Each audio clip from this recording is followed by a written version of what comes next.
ሊቃውንቶች፣ ምሁራኖች በሰነድ እንድትሰንዱት በታሪክ እንድትመዘግቡት። ይህ አርበኛ መሳፍንት ተስፉ ያስተላለፉት መልእክት ነው። ያስተላለፉት መልእክት ምንድነው? በሰነድ እንድትሰንዱት ለታሪክ እንድትመዘግቡት በማለት መልእክታቸውን ያስተላለፉት። መልእክቱም አማራ ትጥቅህን አጥብቅ፣ ብልጽግናን አሸንፈናል። ነገር ግን ይመሩናል ብለን የፋኖ መሪ ያደረግናቸው ልጆቻችን በሱዳን፣ በኤርትራ፣ በትግራይ ገብተው ሲወጡ አላውቅም ነበር። የአማራ እናት በመተከል፣ በማይካድራ፣ በደራ፣ በራያ ልጇን የገበረችውን ረስቶ ከጥሎ ያልነበሩ ኩታር አሰባስቦ ተስማምተናል፣ አንድነት ፈጥረናል፣ አብረን እንታገላለን የሚሉት ነገር ግልጽ አልሆነልኝም ነው ያሉት። አርበኛ መሳፍንት አክለውም እኔንና አማራን አስቀድሞ ለመሸጥ የተዘጋጀ በፋኖ ውስጥ ምላሱን ተማምኖ የሚንቀሳቀስ ልጅ እንዳለ አውቃለሁ። አማራ ግን ትጥቅህን አጥብቅ፣ እንዳትፈታ በአማራ አምላክ መልእክት አስተላልፍልሃለሁ ብለው ነው እንግዲህ መልእክታቸውን ያስተላለፉት። አርበኛ መሳፍንት ተስፉ በአባት አርበኝነት የአባት አርበኞች መሪ ተደርገው እንግዲህ ስልጣን ከተሰጣቸው ቆይተዋል። እንግዲህ ከአርበኛ መሳፍንት ጎን ያሉት ሰዎች ግልጽ ናቸው። ከጎኑ ያሉትን ሰዎች መገመት አይከብድም። ብዙ ራስ ጠሎችና የአእምሮ መቀንጨር ያለባቸው አንዳንድ ግለሰቦች አሉ። በተለይ በጎንደር አካባቢ ተወለድን የሚሉ ማንነታቸው ሲጠና አማራ ያልሆኑ የጎንደር ምድር ላይ ግን የተወለዱ ዝርያቸው የአማራ ብሔርተኝነት የማይነካቸው ሰዎች ናቸው። እንግዲህ እንደዚህ እያሉ ለአባት አርበኛው መልእክት አድርስ ብለው የላኩት ሰሊጥ ብሔርተኞች ናቸው። የእነዚህ ዓላማ ምንድን ነው? አማራን መከፋፈል ነው። አማራ እንደሆነ እንዳይደራጅ በአንድነት ታግሎ ነፃነቱን እንዳያስከብር መሰናክል መፍጠር ነው ተልኳቸው። ተልኳቸው ደግሞ ያው ከገዢው መንግስት ነው፣ ከሌላ ሊሆን አይችልም። ምክንያቱም የዕለት ጉርሳቸውን የሚያገኙት ፍርፋሪ የሚጣልላቸውን በመሰብሰብ ከዚያው በመልቀም ነው። ምንድነው ያሉት ደግሞ እነሱ ከሁለት ቀን ቀደም ብሎ ያወጡት መግለጫ አለ። ምናልባት ያነበባችሁ ትኖራላችሁ። ግን ምንድነው ያሉት? ከዓለም አቀፍ የጎንደር ተወላጆች የተሰጠ መግለጫ አሉ። በጎንደር ምድር ችቦ ተለኩሶ ከመጣው ለውጥ በኋላ ጸረ ጎንደሮች ያለማቋረጥ በጎንደር ህዝብ ላይ ዘመቻ ከፍተውበታል ይሉና አቶ ዘመነ ካሴ በተለያዩ ጊዜያት ጸረ ጎንደር ዘመቻ ከሚያካሂዱ ሰዎች ዘንድ በመቅረብ ጸረ ጎንደር ዘመቻ ከሚያካሂዱ የሚዲያ ሰዎች ዘንድ በመቅረብ ሲያሞካሽና ሲሸልም አይተነዋል ነው የሚሉት እነዚህ ሰዎች።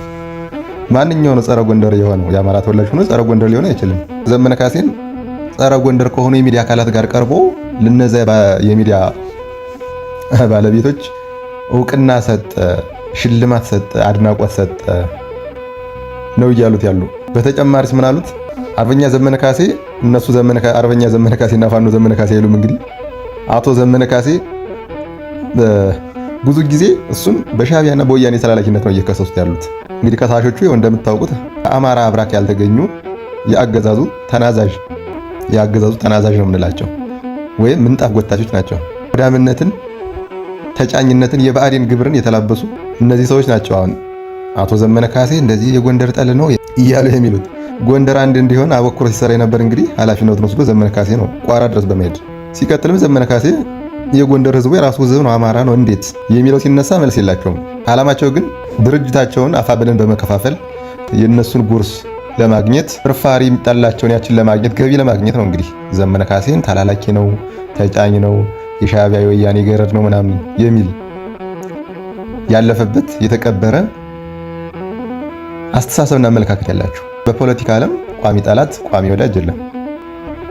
ጥቅምህን አስልተህ የምትገባበት የፖለቲካ ስልት ነው እንጂ ያለው ቋሚ ጠላት ነው ገሌ ቋሚ ወዳጅ ነው ገሌ የምትለው በፖለቲካው ዓለም የለም። በውትድርናው ዘርፍም ቢሆን እንደዚያ ነው። የሆነ ሰዓት የሆነ አካል ጠላትህ ሊሆን ይችላል። ወንድምህን እናትህን ገሎብህ ሊሆን ይችላል። ለራስህ ጥቅም ስትል ግን የሆነ ቀን ሊያስፈልግ ይችላል ያ ጠላት ያልከው። ስለዚህ ከዚያ ጠላት ጋር የራስህን ጥቅም በማስላት አጋርነት ፈጥሮ አገዛዙ በድሮን የአማራን ህዝብ ከሚጨፈጭፈው በላይ ግፍ ስላልፈጸሙ ከነዚህ አካላት ጋር አጋርነት ፈጥሮ ይህን ጸረ ሰብ የሆነ አገዛዝ ጸረ ኢትዮጵያ የሆነን አገዛዝ ማስወገድ ሲገባ እነሱ እያሉት ያሉ ምንድነው? ለምን አንድነት ይፈጥራል? ብቻውን እንዲሁ 40 ዓመትም ቢሆን ይዋጋ ነው እያሉ ያሉት። እንግዲህ እነዚህ ሰዎች ለጎንደር ያሰቡ በመምሰል ለብልጽግና ነው እንግዲህ አድሮ ፋኖን የመመታተን ላይ የሚሰሩት። መቼም ከዘመነ ካሴ በላይ ለጎንደር ህዝብ እንደማይቀርቡት ረግጬ ነው የምናገረው። ምክንያቱም ዘመነ ካሴ አማራ ነው፣ ንጹህ አማራ ነው። ቅልቅል ምንም የለበትም። ስለዚህ ለጎንደር ህዝብ ከዘመነ ካሴ በላይ የሚቀርበው የለም 100%። ደግሞስ ከብልጽግና ወያኔ በስንት ጣዕሙ እንዴ! በስንት ጣዕሙ ወያኔ ከብልጽግና በኢትዮጵያ ታሪክ የራሱን ህዝብ በጦርነት የሚጨፈጭፍ በዘመኑ መሳሪያና በድሮን ንጹሃንን የሚጨፈጭፈው መንግስት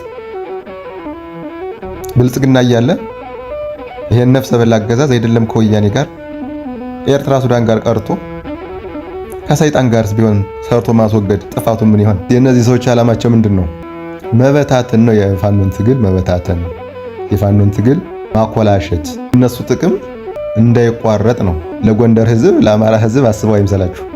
አርበኛውን የሚያሳሳቱት እነሱ ናቸው። እሳቸው ታጋይ ናቸው፣ ጀግና ናቸው። አባት አርበኛ ተብለው ድርጅት አለ፣ በድርጅቱ ተወክለዋል። ነገር ግን እሳቸውን ያሳሳቷቸው ለድርጅቱ ኮሚቴ ልከው ኮሚቴ አዋቅረው አባላት ልከው ለድርጅቱ ሐሳባቸውን መግለጽ ሲችሉ እንዲሁ ዝም ብለው በግላቸው ሚዲያ ላይ ወጥተው እንዲናገሩ ያደረጓቸው እንግዲህ እነሱ ናቸው። ለምን? ሌላ ወከባ ለመፍጠር፣ ሌላ ክፍፍል ለመፍጠር፣ አንድነት የለውም ፋኖ ለማስባል፣ ለፕሮፓጋንዳ፣ ለመንግስት የፕሮፓጋንዳ ግብአት ነው እንጂ አርበኛ መሳፍንት ተስፉ ማንኛውም ሰው ያውቀዋል። ጀግና ታጋይ ወያኔን ያርበደበደ ነው። እሳቸውን ያሳሰቷቸው እነዚህ ጸረ ጎንደር ጸረ አማራ የሆኑ ግለሰቦች ናቸው የጎንደር ተወላጅ ብለው መግለጫ ያወጡት። ስለዚህ እነዚህን ሰዎች መስማት ቀርቶ ጭራሹን መከተል አያስፈልግም ነው። እነዚህ ሰዎች ጸረ አማራ፣ ጸረ ጎንደር፣ ጸረ ኢትዮጵያ ግለሰቦች ቡድኖች ናቸው። የመጫን መንፈስ ያለባቸው የብአዴን ውላጆች ስለሆኑ እነሱን ከተራ ግለሰብ ያነሰ ክብር በመስጠት ማለፍ ነው ያለብን። እንግዲህ እነዚህ ወገኖች ያልተረዱት ነገር ምንድነው? የሳይበር ጦርነትና የፋይናንስ ውጊያ በኢትዮጵያ ግጭት ውስጥ የሚታይ አዲስ ስልት መሆኑን አላወቁም እነዚህ ግለሰቦች። የመጀመሪያው ጉዳይ የሳይበር ጦርነት ወይም የመረጃ ጦርነት ነው።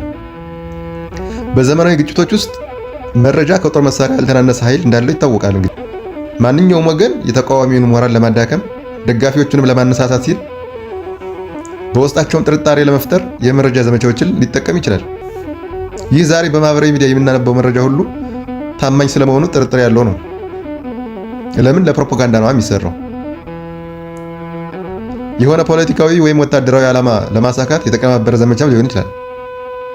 እንግዲህ በዘመናችን የመረጃ ማጣሪያ ክህሎት እጅግ ወሳኝ ሆኗል። ሁለተኛው የፋይናንስ ወይም የገንዘብ ጦርነት ነው። በቢሊዮኖች የሚቆጠር በጀት ተመድቦ ተቃዋሚዎች ውስጥ መረጃ ለመሰብሰብ፣ ግንኙነቶችን ለማፍረስ፣ ውስጣዊ መሰንጠቆችን ለመፍጠር እየተሰራ ነው ያለው። በብዙ የዓለም ግጭቶች ውስጥ ገንዘብ የሚያስከትለው ተጽዕኖ ትልቅ ነው። የመረጃ መረቦችን ያቋቁማል። ድጋፍን ለመሰብሰብ ወይም የተቃዋሚ ወገንን ለማዳከም ነው የፋይናንስ አቅም። ስለዚህ ይህ ጉዳይ በራሱ የሚጠናና የሚመረመር ጉዳይ ነው። በጠቅላላው ግን የተሰራጨው ጽሑፍ ሁለት ዋና ዋና መልእክቶችን የያዘ ነው። የመጀመሪያው ሰዎች የሚቀበሉትን መረጃ በጥንቃቄ እንዲመረምሩ መጠየቅ አለባቸው፣ ማጤን አለባቸው፣ በጥንቃቄ ማየት አለባቸው። ሁለተኛው ደግሞ በውስጡ የሚፈጠሩ አለመግባባቶችን ለተቃዋሚ ወገኖች እድል ሊፈጥር ስለሚችል እዚያ ጋርም ጥንቃቄ ማድረግ ነው።